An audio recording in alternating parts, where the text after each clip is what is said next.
My wife arrived from the company gala without her wedding ring. I was sitting on the living room sofa, waiting for her, already feeling a certain discomfort in my chest. When the door opened, my gaze went straight to her left hand. She was bare. No sign of the wedding ring that swore fidelity. No shame, no disguise. Just a strange glint in her eyes and a smile that didn't match our history. I stood up, took a deep breath, and asked, my voice trembling, why does a married woman go to a party without a wedding ring? Her answer was like a dry shot, because I didn't want them to know I'm married. I didn't scream, I didn't cry. I just looked at her as if looking at her for the last time. In that instant, I knew, it was over. What we had had died even before that night. I packed my things the next day, my documents, my clothes, the memories that still made sense, and went to a lawyer. The divorce was inevitable. I got custody of our 2 children. She didn't fight. She didn't ask for anything. Maybe I thought it was just a phase, a freak out on my part, that I'd come back after my pride subsided. But I didn't. The new city was a painful new beginning. The house was smaller, the silence greater. The boys' rooms smelled of longing. I made breakfast, washed their uniforms, pretended to go to bed early. At night, anguish gripped my chest harder than any memory. I felt alone even in the mirror. But I was free. Free from the weight of lying next to someone who lied with their body, with their gaze, with their touch. Free from the sweet poison of a coexistence that was already a facade. Little by little, routine became medicine. My children's smiles returned. And I began to breathe again. Until she appeared.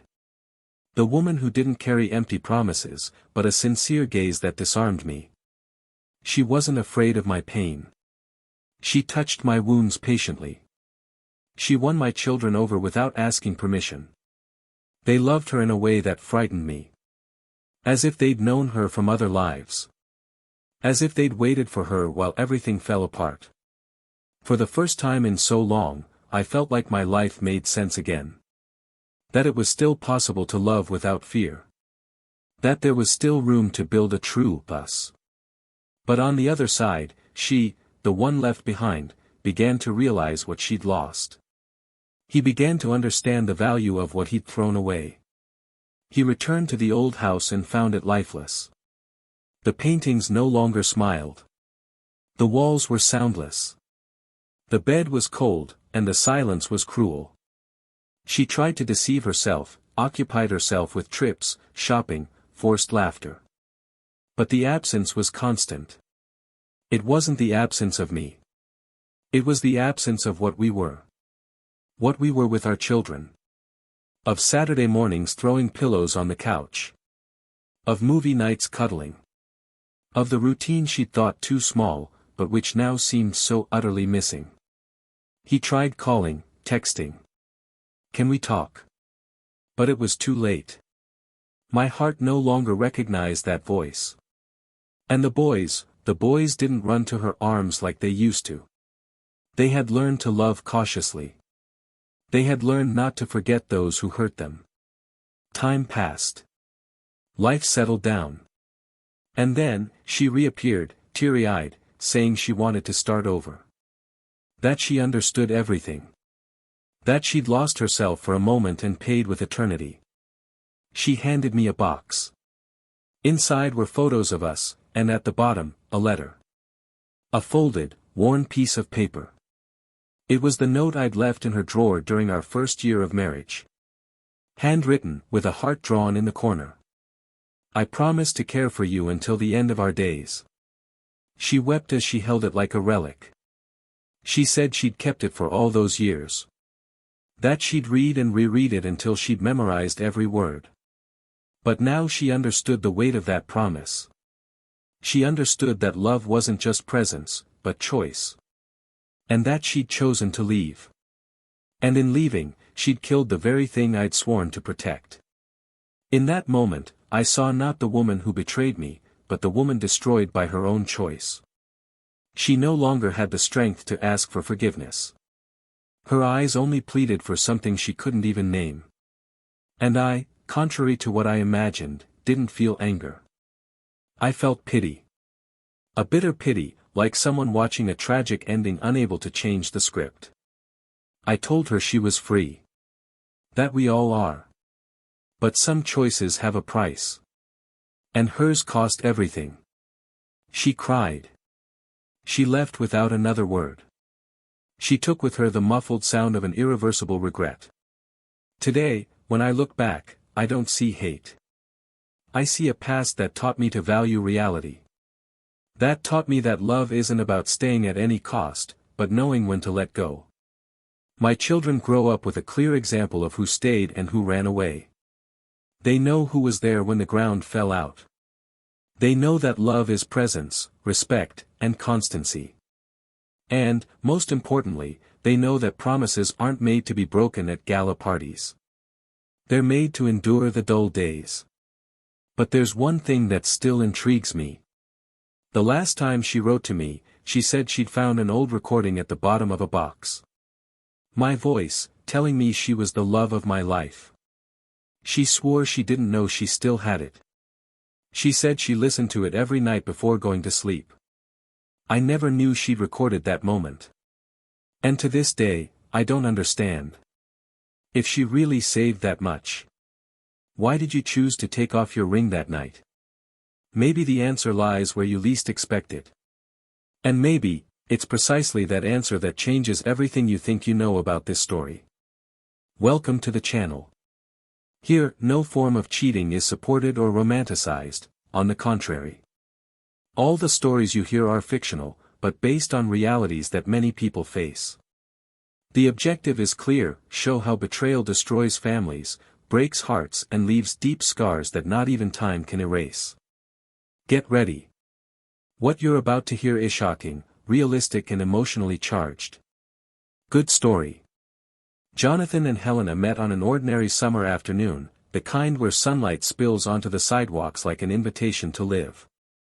He, then 27, carried on his shoulders the weight of a modest childhood and a youth built with effort, without shortcuts, but with great dignity.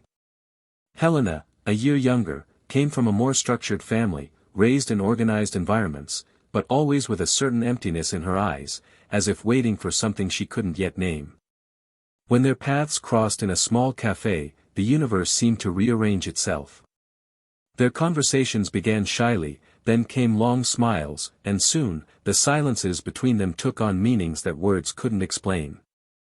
What was casual became constant, and the constant soon became essential.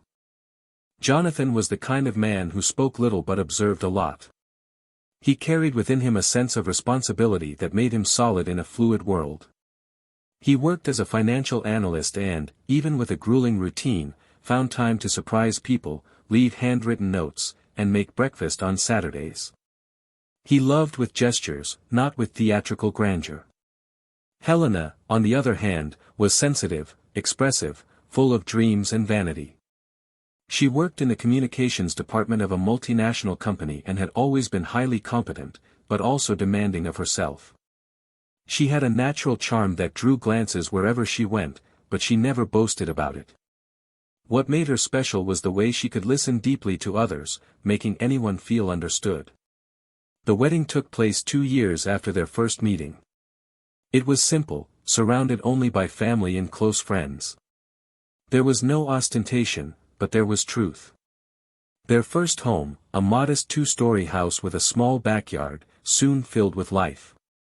Children arrived: Lucas, the eldest, curious and protective, and then Olivia, a sweet girl who lit up everything around her with the innocent sparkle in her eyes. The family routine, though tiring, was sustained by mutual care. Helena divided her time between work and mothering with admirable dedication, while Jonathan insisted on being present for all important moments, from doctor's appointments to school performances. During the early years, their marriage was a clear reflection of what many would call a perfect partnership. They admired each other deeply. Helena saw in Jonathan a secure foundation, someone she could count on under any circumstances. Jonathan, in turn, looked at Helena as one might contemplate a rare flower, with enchantment and care. On their wedding anniversaries, they always wrote letters to each other. It was an old habit, maintained even after the days grew busier. In the bedroom dresser drawer, there was an envelope for each year together, with words that, though simple, carried the essence of what they had built. Time, however, is not kind to details. The children grew, the responsibilities increased, and so did the silences. Helena's work demanded longer hours, more events, more commitments. Jonathan remained understanding, but he missed the long conversations, the evenings of wine and laughter, the impromptu weekend trips. They still loved each other, but the rhythm had changed. There were no arguments, only a subtle distance, like a glass left half empty on the table. Even so, Jonathan believed everything was fleeting. That their love, so solidly built, would stand the test of time. Helena, for her part, tried to balance life's new demands with what she felt in her heart, though sometimes she found herself questioning what had been left unsaid, what had been left unfelt. At work, Helena began receiving invitations to increasingly important events, galas, launches, conferences. She dressed elegantly, and her presence made its mark. She was noticed not only for her beauty, but for her command of speech, for the emotional intelligence that shone through even in the simplest gestures. Jonathan watched her with pride, although, deep down, he felt something inexplicable building. It wasn't distrust, it was simply a feeling that she was falling behind, that the woman he shared his life with was walking a parallel path. Still, he made a point of encouraging her. He prepared her clothes, complimented her speeches, and took care of the children so she could go in peace. He never complained. It was his way of loving, allowing the other to shine without fading. Their children, now school-aged, took up much of their energy. Lucas was intense, inquisitive, and passionate about soccer. Olivia, calmer, liked to draw and ask questions about the stars. Jonathan tucked them into bed every night, telling them made-up stories, many of them with happy endings where love always prevailed. Helena loved hearing them laugh from the hallway, even if she sometimes arrived too late to join in. She missed those moments, but always told herself that things would calm down soon. That she would have more time again. That everything was for a good reason. On Sundays, they still had family lunches. They sat at the table with simple dishes, soft conversations, and the children's laughter. It was in these moments that Jonathan once again believed that everything was okay. That, despite her absences, there was still warmth in her presence. Helena felt this warmth too, but sometimes her thoughts drifted to future commitments, to projects that seemed to promise something she didn't yet know what it was. Despite this, there was love. Not that adolescent, passionate, impulsive love. But a deep-rooted love, planted in years of complicity, of shared pain, of multiplied joy. Jonathan still wrote her notes, still said, "I love you," when leaving the house. Helena, even in the hustle and bustle of everyday life, still sought his hand in bed before falling asleep. There was connection. There was memory. There was history. Their environment was peaceful. A family-friendly neighborhood with friendly neighbors, nearby schools, and parks where the afternoons took on golden hues. Children played freely, adults greeted each other respectfully. Their house had a modest porch, where Helena grew a few plants and Jonathan enjoyed reading on weekends. It was a simple but meaningful home. The photos on the bookshelf told the story of a family that seemed to have found its place in the world. Trips, birthdays, mundane moments that became precious. In every corner of the house was a little piece of memory.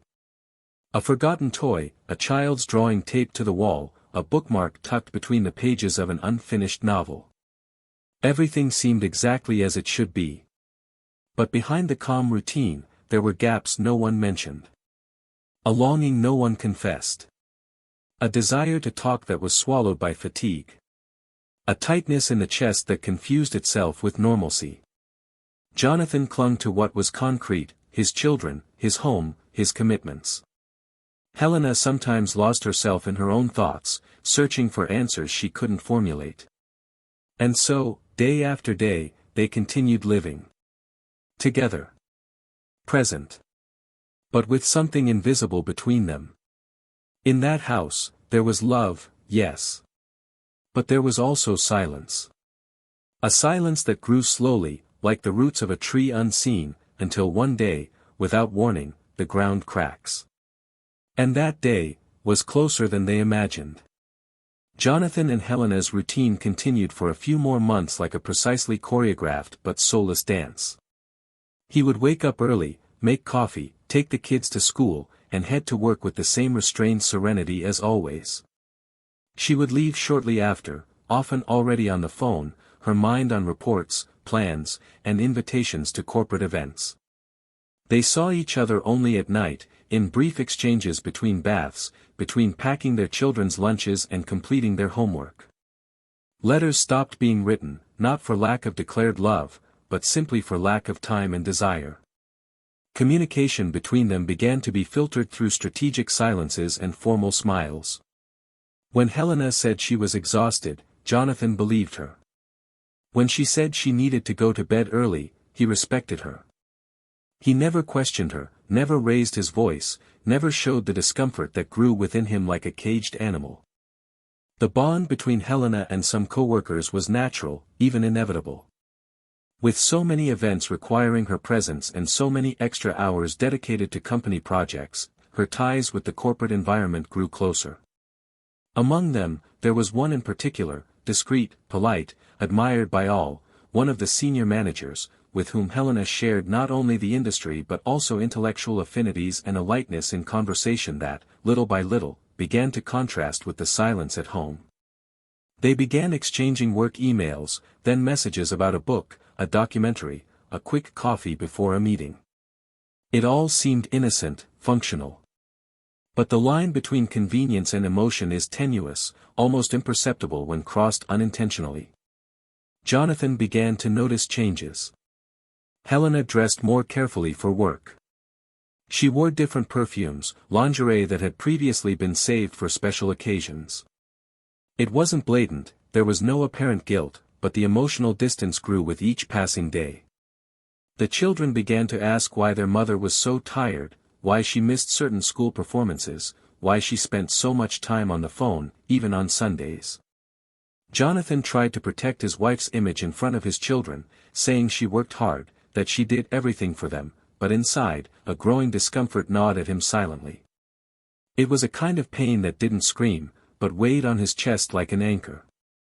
One Friday night, while packing the children's backpacks, Jonathan found a small box in the laundry closet. It wasn't his, nor the children's.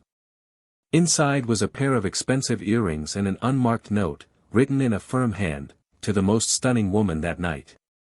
He didn't confront Helena. He didn't want to be hasty, nor judge without proof. But that night, it took him longer than usual to fall asleep. Her breathing, calm beside him, contrasted with the hurricane of thoughts that was beginning to ravage his inner self. The invitation to the company gala arrived at the end of November. Helena seemed excited. She talked about the new dress she had ordered, the importance of the event, and how that evening could open new professional doors. Jonathan, as always, stayed with the children, prepared dinner, and put them to bed with made-up stories and kisses on the forehead. Afterward, he sat in the living room, silently staring out the window, trying to understand why he felt such a profound emptiness even in his own home. When Helena returned, it was already past midnight. She looked stunning, with her hair down and a different sparkle in her eyes. But there was something else, something Jonathan couldn't ignore. She entered and went straight to the bedroom. He watched her every move from the sofa. He noticed she wasn't wearing a wedding ring. He walked to the bedroom and, in a low voice, asked where she was. Helena hesitated for a second, long enough for him to understand everything he needed to. "I didn't want them to know I'm married," she said, with a smile that was no longer hers. The impact of those words was as violent as it was unexpected. Jonathan said nothing more. He returned to the living room, sat back on the sofa, and remained there, motionless, feeling the weight of something crumbling inside. The ring was more than a symbol. It was the silent presence of a pact. And she had removed it. The next morning, without shouting or fuss, he announced his decision. Helena listened in silence, almost perplexed, as if she hadn't expected him to take such a definitive action. Jonathan went to the lawyer. He signed the papers and requested custody of the children. The process was quick, almost cold. Helena didn't fight. She simply watched it all unfold, like someone watching a train depart, knowing there's no return ticket. He moved with the children to another city shortly thereafter. He found a simple house in a quiet neighborhood with trees lining the sidewalks and a park 2 blocks away. The children struggled at first, but gradually adapted. Jonathan took on every detail of the new routine, from shopping to homework, from lunches to doctor's appointments. It wasn't easy. Sometimes he would wake in the middle of the night with a tightness in his chest, missing Helena's touch, the sound of her laughter, the Sunday mornings when they shared the newspaper and coffee. But soon he would remember the missing ring, the cold words, the lack of struggle. And then he would go back to sleep, trying to convince his heart he was on the right path. It was during this period that he met Isabelle, a single mother and next-door neighbor. She had a welcoming smile and a peaceful look in her eyes that contrasted with everything he'd experienced in recent years. They began chatting about trivialities, recycling, school schedules, the neighbor's child. Then came coffees on the porch, the quiet laughter, the mutual support. One day, Jonathan realized he was truly smiling around her. That there was no need to pretend. That there was no fear. Isabelle treated his children with spontaneous affection, as if they were her own. Lucas began inviting her to soccer games in the park. Olivia drew dolls with her name on them. It was as if Isabelle's presence had occupied a space previously shrouded in silence. Meanwhile, Helena began to feel the cracks of what she had left behind. The house now seemed bigger, colder, emptier. The children's clothes were still in the closets, but they smelled of absence.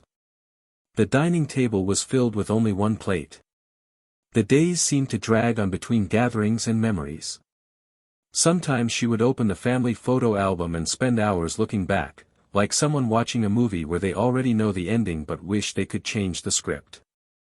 She tried to contact them. She sent brief, weightless messages. "How are the kids? I saw a movie and it reminded me of you." Jonathan responded politely, but with the distance of someone who has already closed a door from the inside. Until one day, she decided to visit the old house. The garden was more vibrant than before. He heard laughter coming from the kitchen. He approached through the window and saw his children playing with Isabelle. Jonathan was washing the dishes and humming an old song that used to play in the family car. Helena watched everything in silence. She wanted to go in. She wanted to tell him she missed him. But she didn't. She returned home with a weight on her shoulders and a question she could no longer ignore: why had she done that? Why had she strayed so far from something so real? That night, she opened a box of memories she kept in the back of her closet. She found old letters, children's drawings, movie tickets. And she found a crumpled blue envelope in Jonathan's handwriting. It was the letter he had written on their first wedding anniversary. "I promise to take care of you until the end of our days." Helena cried like never before. Because in that moment, she understood she had thrown away something many would spend a lifetime trying to find. But there was something she didn't know yet. Something that would change everything. Something Jonathan had kept secret, never revealing. And that something was about to come to the surface. The reunion wasn't planned.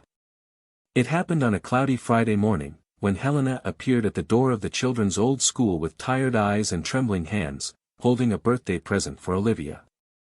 The girl looked at her from afar, hesitant, and ran to Jonathan, who was talking to the principal.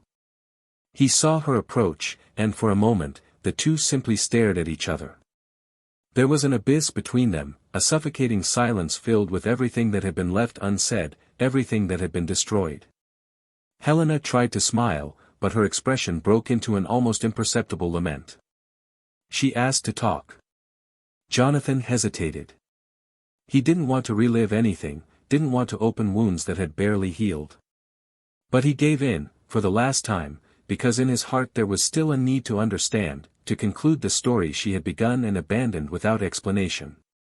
They went to a discreet cafe, where they had been so many times in the past. They sat across from each other, like strangers who knew each other too well.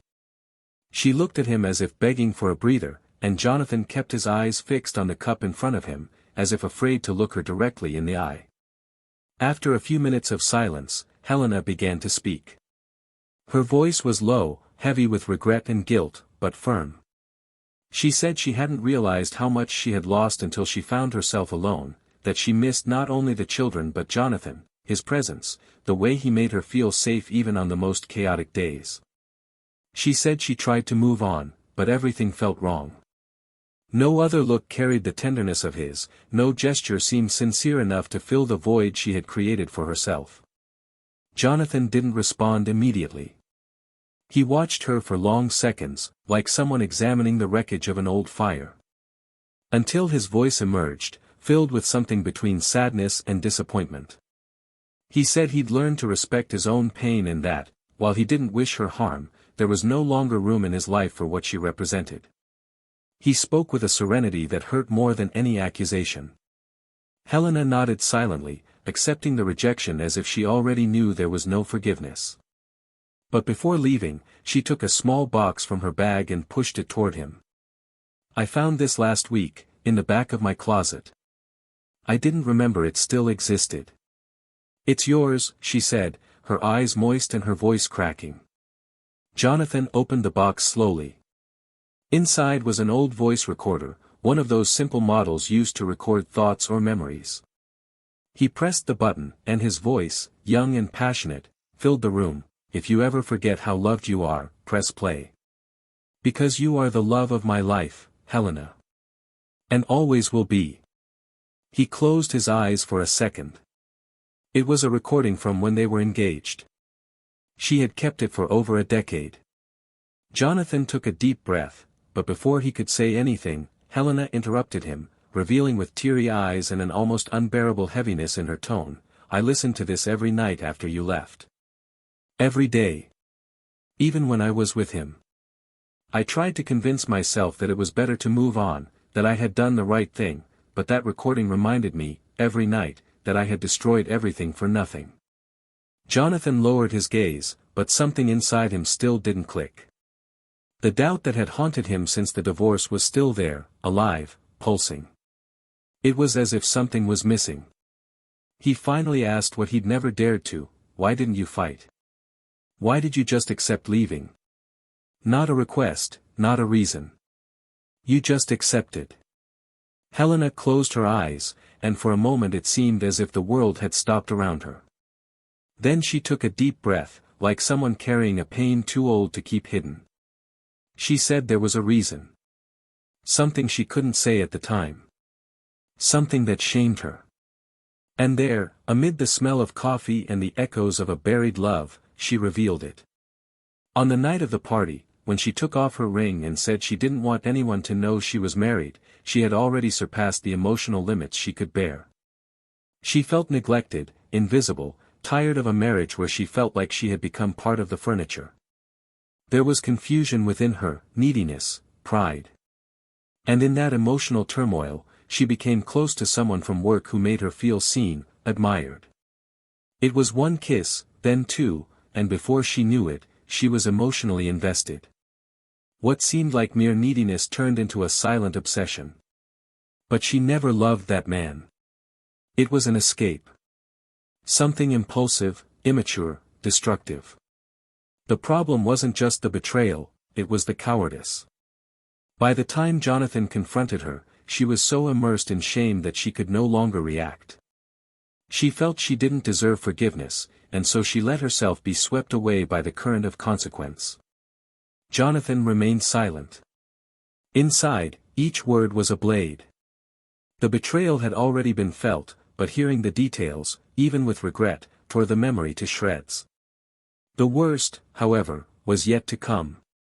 Helena lowered her head and, with a choked voice, revealed the secret she had been keeping since that night. She said that after the separation, she was filled with such overwhelming guilt that she began rereading all the letters, listening to old recordings, revisiting places they had frequented. And then she found, inside a forgotten diary, the letter he had written on their first wedding anniversary. She had mentioned it before, but not what happened next. Inside the letter, Jonathan had written, "If you ever doubt who we are, open the second drawer of my desk." It was a clue, a symbolic gesture of love he had prepared many years ago. Helena, driven by curiosity, opened that drawer after the divorce. And found a small black box. Inside was a new ring, with a note yellowed with age: "When we are ready to renew our vows, give me this ring. Because I still believe in us." Helena broke down when she read it. Because in that moment, she understood what she had lost. Jonathan had planned to ask for a renewal of their wedding vows. He still believed. He still wanted to start over. And she, unknowingly, had thrown everything away days before that happened. The revelation fell upon Jonathan like an avalanche. The ground disappeared. The silence stretched between them, thick, suffocating. Helena wept softly, her shoulders shaking and her hands clasped tightly in her lap. She said she tried to return the ring, thought about delivering the note, but felt he'd already left, to a place she couldn't reach. Jonathan said nothing. He picked up the box, placed it back on the table, stood, and looked at her one last time. There was no more anger. Only the emptiness left by everything that could have been and never would be. She left the cafe with a broken heart, certain that love isn't enough when trust is buried alive. Helena stood there, alone, faced with everything she chose and everything she lost, listening to a loop of a love that no longer exists. She destroyed it without understanding that he still fought for them. And now, there was no fight left. Only the ruins of a future that never happened.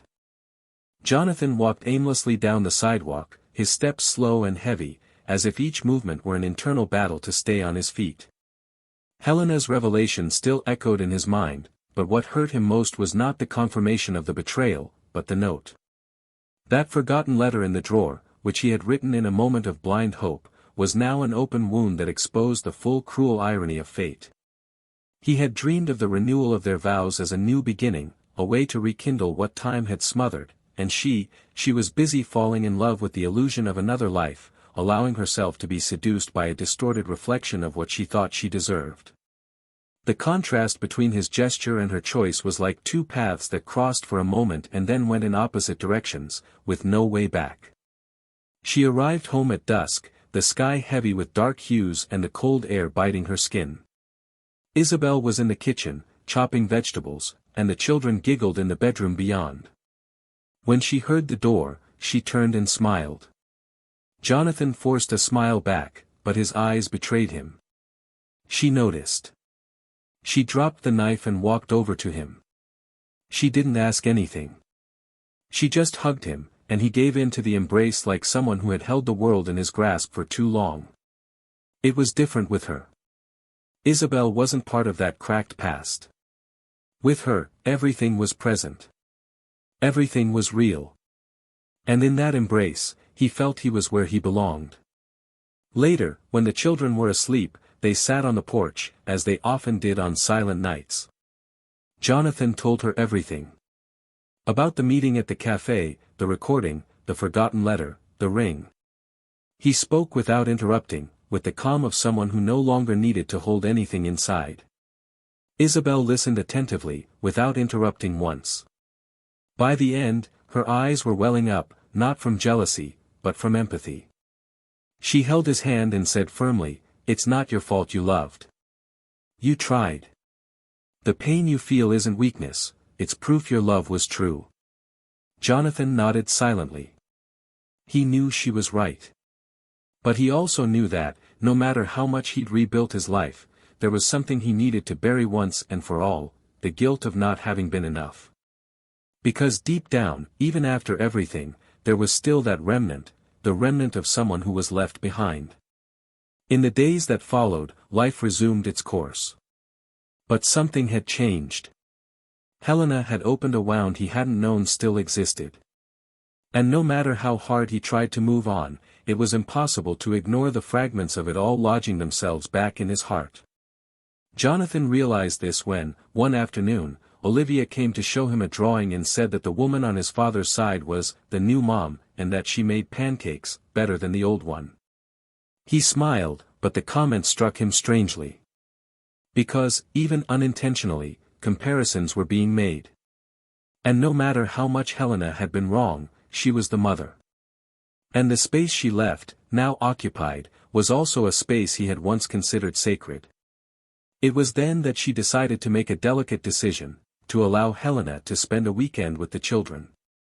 Not for her, but for them. She thought it was only fair that they have the chance to see for themselves who she was now, if she had changed, if it was worth reconnecting with her.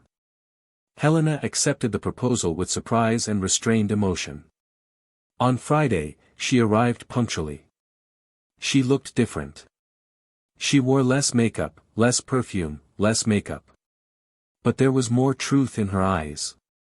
She took the children to a cottage outside the city, where they had spent a summer years before. During the drive, the silence was gradually broken by Lucas's questions and Olivia's innocent comments. Helena struggled to contain her laughter, but one look from her children was enough to remind her of what she had lost. On the first night at the cabin, after they both fell asleep, she sat on the porch with a glass of wine and a blanket draped over her shoulders. The wind blew slowly, and the silence weighed like a confession.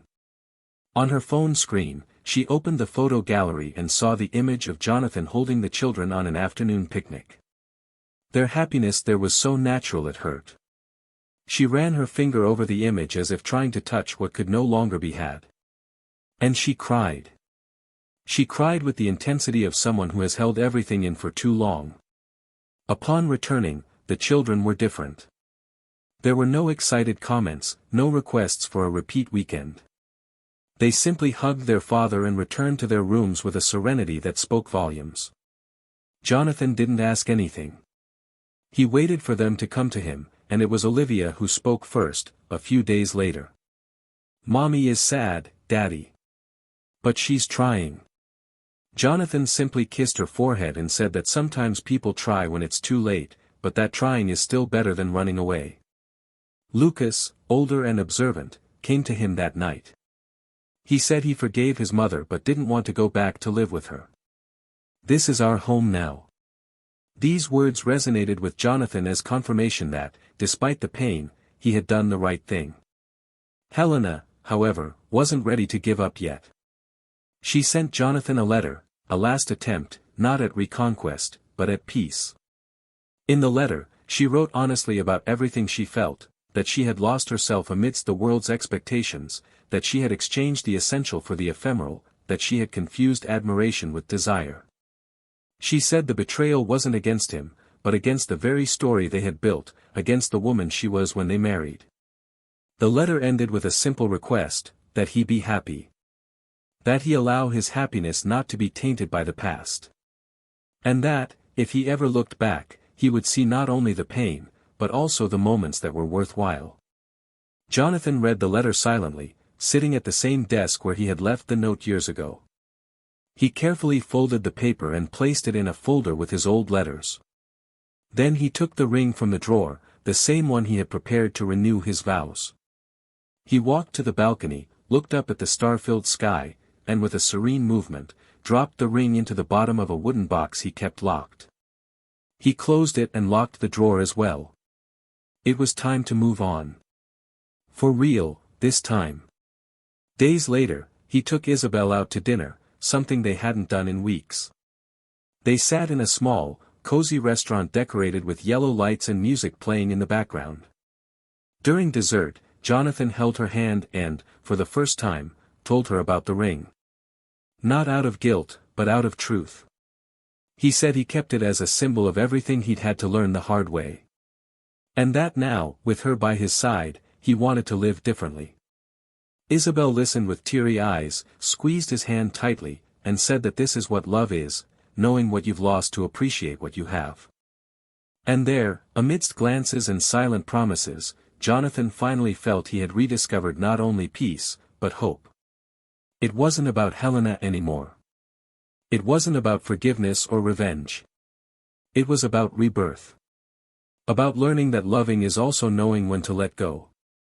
Helena, for her part, continued visiting her children. Her visits were short, but increasingly human. There were tears, but there were also genuine smiles.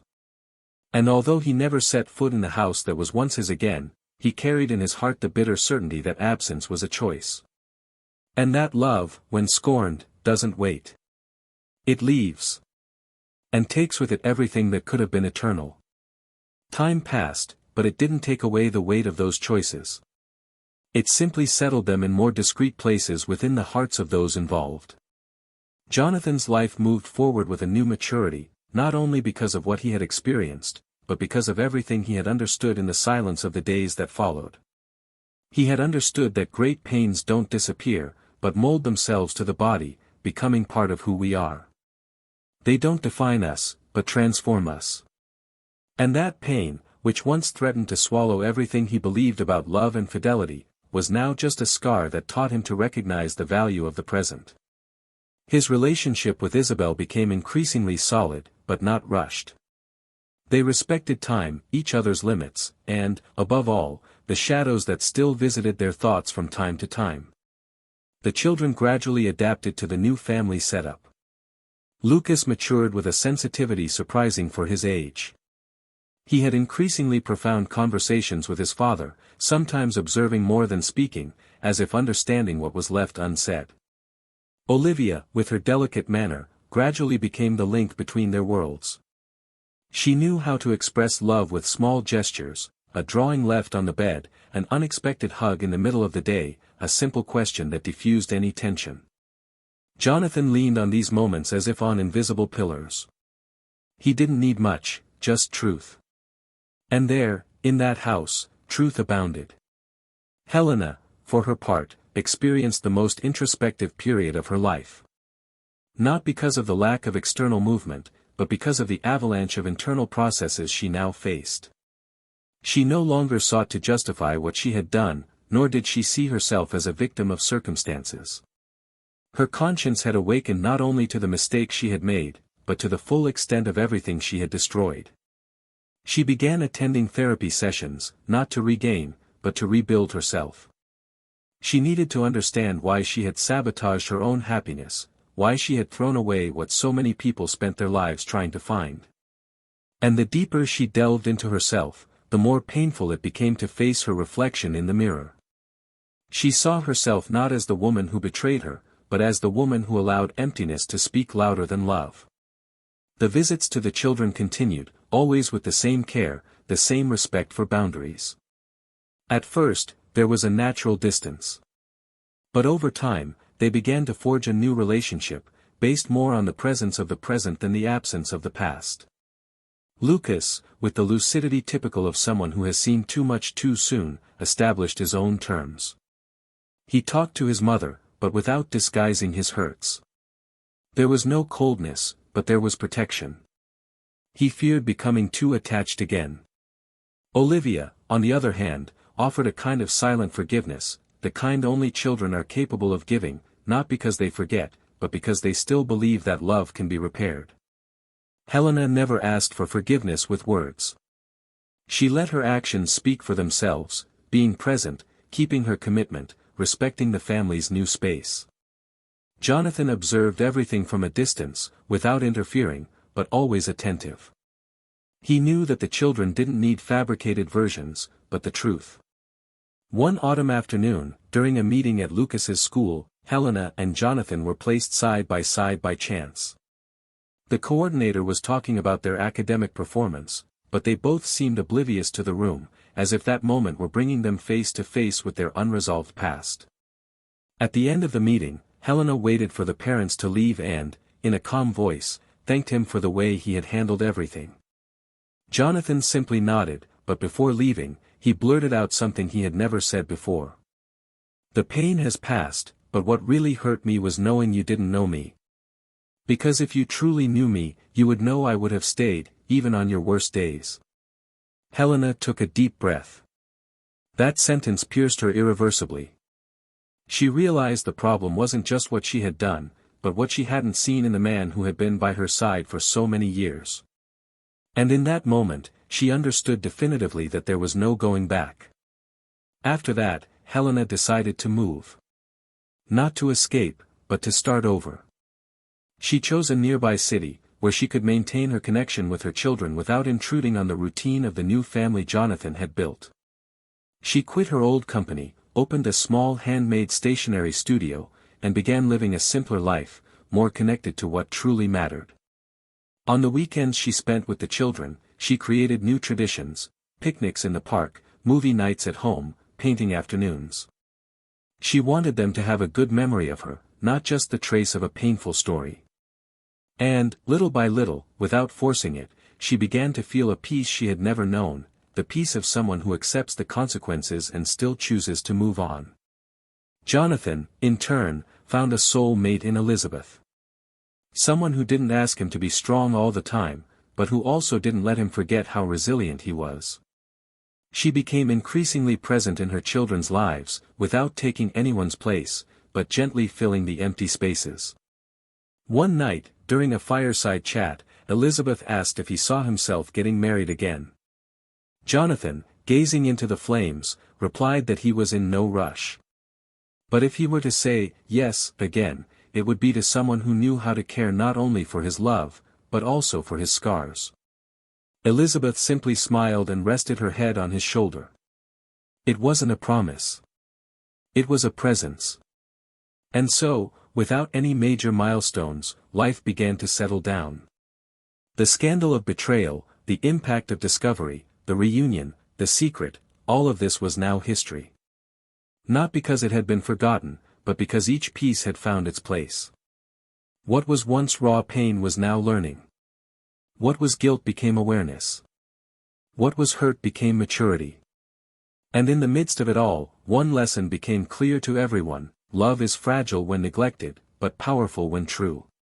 And the end of a love story isn't always a failure.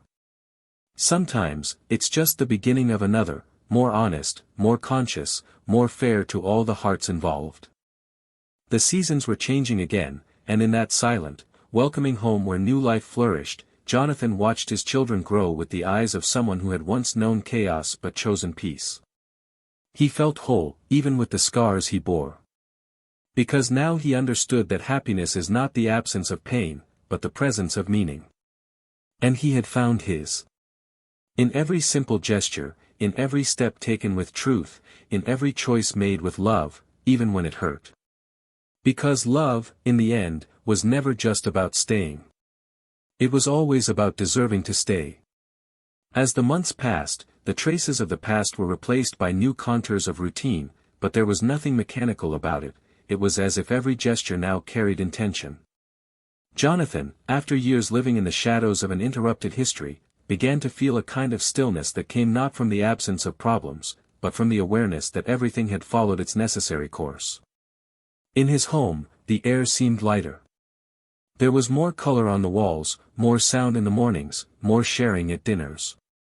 The days no longer revolved around absences, but rather around the real presence of those who remained. The story with Isabelle gained depth unhurriedly, with a comforting naturalness. They didn't talk about the future all the time, because they were fully immersed in the present. And in this now, there was room for love, for failures, for care, and above all, for the freedom to be who they were, with all the stories they carried. One afternoon, while sorting through an old box of keepsakes with his children, Jonathan found a photo album from his early years with Helena. He hesitated before opening it, but Olivia, curious, pulled the object onto her lap and began gently turning the pages. The images revealed a family that, for a time, was whole. There were the genuine smiles, the impromptu trips, the birthdays at home, the hands intertwined on the couch. Lucas, more reserved, simply observed. Until, on one of the pages, a picture of Olivia's birth appeared. Jonathan stared at that image for a long moment. It was impossible to deny the truth those photos held: no matter how abrupt and painful the ending, the love existed. It can't be erased, it can't be denied. It simply transforms. And he knew in that moment that he no longer needed to fear that part of his story. It was part of who he had become. Isabelle entered the room shortly afterward, saw the scene, and simply smiled. She needed no explanation. She sat beside her, ran her hand through Olivia's hair, and continued looking at the old portraits as if respecting other people's time. When Jonathan looked at her, he found something in her eyes he'd never seen with anyone before: unconditional acceptance. There was no hint of insecurity there, no competition with ghosts. There was maturity. There was presence. And he realized this was the foundation of the love that now united them. Later that night, after the children were asleep, Isabelle commented softly, as they folded clothes in their room, "If one day our story becomes just a memory, I hope it's one of those you look back on and still feel proud of." Jonathan smiled, pulled her close, and replied, "But this story is different. Because now, I know who I am, and I've chosen someone who sees me whole." Meanwhile, Helena reorganized her new life with small acts that to many would seem trivial, but which for her were intimate victories. She learned to cook on her own, something she had previously delegated. She painted the walls of her apartment with her own hands. She created a routine of her own, with strong coffee in the morning and quiet walks at night. She relearned how to be with herself. One day, while attending to a client in her studio, she was surprised by a little girl who chose a notebook with a cover covered in butterflies. When the girl's mother asked if Helena was the one who did all that, the child interrupted, saying, "She doesn't just do it. She puts love into it." Helena smiled and felt her eyes fill with tears. That was it. It was no longer about remedying mistakes, but about giving something good back to the world, however small, however discreet. It was her way of saying, "I'm still here." Her encounters with her children also changed. Now, they were lighter, less tense. The children began to share parts of their daily lives with her, without fear of judgment. They shared what they saw, what they felt, what they learned. And she listened with a level of attention she'd never had before. One afternoon, Lucas talked about the science project he was working on with his stepfather.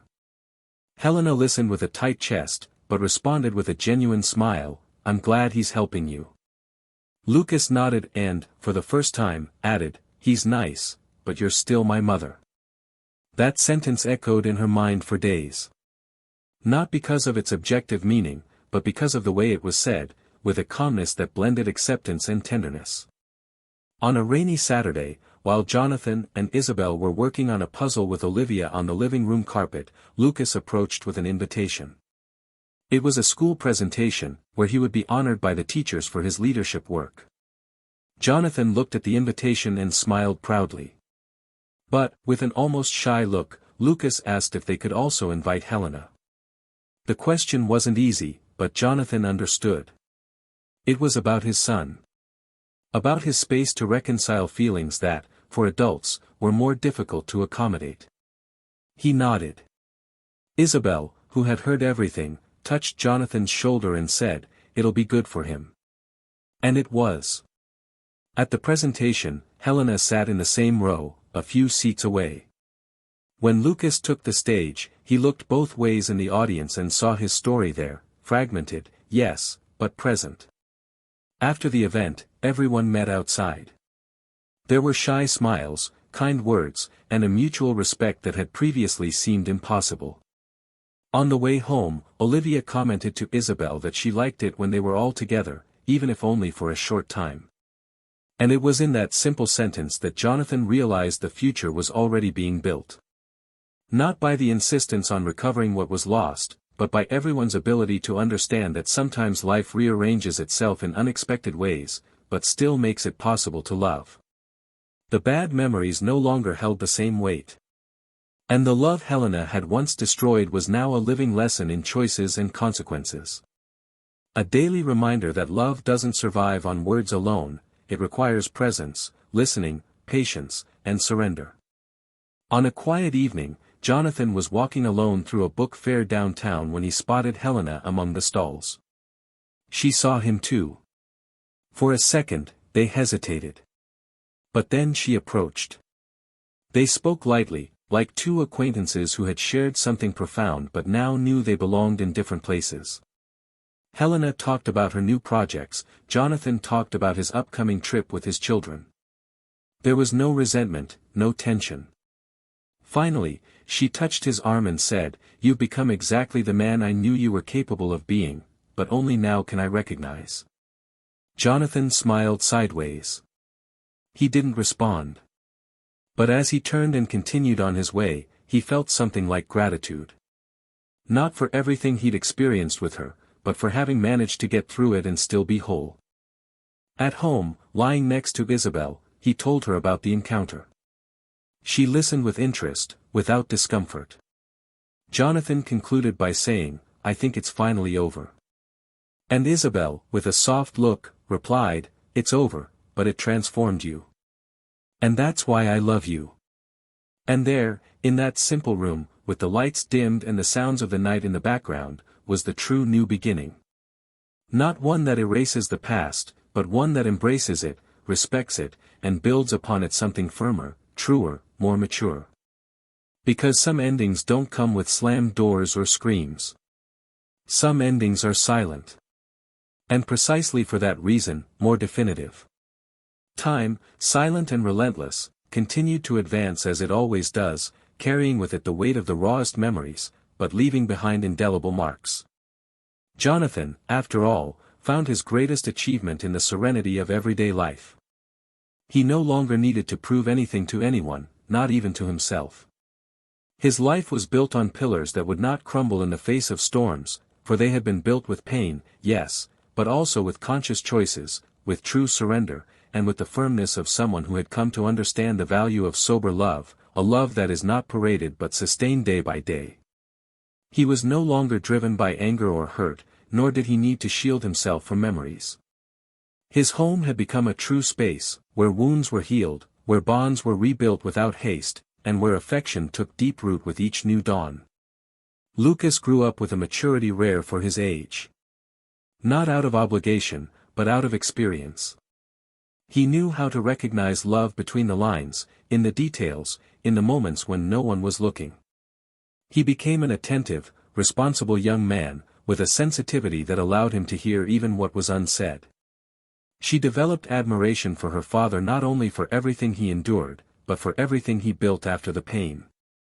Jonathan never tried to be a hero, but he became exactly that in his son's eyes, a man who fell but rose with greater wisdom. Olivia flourished with sweetness and spontaneity, with a contagious energy and a warmth that she distributed naturally. She was the one who kept the family rituals alive, the cakes on Sundays, the board games on rainy nights, the hugs before bed. She didn't carry the pain of the past as burdens, but as gentle lessons, absorbed through coexistence with the adults around her. Isabelle, after years of discreet devotion and constant love, received from Jonathan what he had never been able to offer anyone else, a marriage proposal made with all his heart, without ghosts from the past, without comparisons, without hesitation. It was an intimate moment, without an audience, without a show, just the two of them, on the porch of the house where they had shared so much silence, smiles, and new beginnings. She accepted with a calm, almost shy smile, and a kiss that sealed not only the promise of a future, but the recognition of a present built with every gesture of care they offered each other. The ceremony was small, with their children by their side, close friends, and the certainty that this story, though born from the ashes of another, had its own light. Helena, on the other hand, continued following a solitary, but not empty, path. She no longer tried to invade spaces that no longer belonged to her. She understood, over time, that not everything lost can be recovered, and that, in many cases, true regret is silent. She continued tending her studio, where she now taught workshops for children, and each craft she guided seemed to be a way of rebuilding little pieces of herself. She maintained contact with her children, and these encounters, though spaced, were sincere. There was no longer any guilt between them, but there was also no longer any dependence. Lucas and Olivia learned to love their mother for what she could offer today, without unrealistic expectations, without illusions. That was all Helena needed to carry on. On a cloudy spring afternoon, Helena received an envelope under her door. It was an invitation to Olivia's school art exhibit. At the bottom, a small note written by the girl herself: "I hope you come, Mommy. There will be music and chocolate." Helena smiled tenderly and tucked the note between the pages of a book. She went to the exhibit. She sat discreetly in the back, watched her daughter dance, listened to her son perform a poem, and, at the end, waved from afar. Jonathan and Isabelle were there, arms intertwined, and when their eyes met, there was a mutual wave. Nothing more. Not a word. And yet, in that gesture, there was more meaning than all the conversations of the past. There was recognition. There was closure. There was peace. On the way back, alone in the car, Helena parked for a few minutes at the edge of a lake she used to visit in her youth. She looked at the reflection in the water, now clouded by the wind, and took a deep breath. She didn't cry. But she didn't smile either. She just accepted it. Because now, finally, she understood that some pains don't disappear, they just settle somewhere in the soul, and one learns to live with the rest. And that living with the awareness of what was lost is a possible form of redemption, even if belated. Years later, Jonathan published a book. It wasn't about his story, but about rebuilding. A work of fiction inspired by real feelings, where broken characters learned to love again after loss. The book became a modest success, but it deeply touched its reader. In the dedication, he wrote, "For those who once believed in love and, even after being betrayed by it, decided not to let it die." Helena read it. She bought the copy without saying a word. She read it alone, carefully, and when she finished, she closed her eyes and murmured to herself, "You did it." I knew that book was also a symbolic closure. The last page of something she herself had helped tear apart, but which was now there, rewritten with dignity. Jonathan grew old alongside Isabelle, watching his children grow and make their own choices. He never had to raise his voice again. He never lost sleep over doubts again. He had found the most precious truth of all on his journey: love is not an eternal promise, but a daily commitment. And that betrayal, when it occurs, doesn't just destroy trust. It shatters the foundation of everything. And no matter how much you can forgive, what was lost never returns in the same form. Loving again takes courage. But continuing to love someone who knew how to love you back, even after everything, takes even more. Now tell me, what did you think of this story? Did it touch you in any way? Leave your opinion in the comments. I'd love to hear how this narrative affected you. And if you're not already subscribed to the channel, do so now. Here, you'll always hear intense, emotional stories with memorable endings. Fictional stories, but charged with real feelings. And before I close, here's a thought: betrayal doesn't just destroy love. It shatters the foundation of a family, extinguishes dreams, and stifles hope. Sometimes, a single moment of selfishness is enough to lose everything that took years to build. This channel does not support any type of betrayal. Our mission is to show, through fiction, how much true love deserves to be protected, valued, and lived responsibly. Until the next story.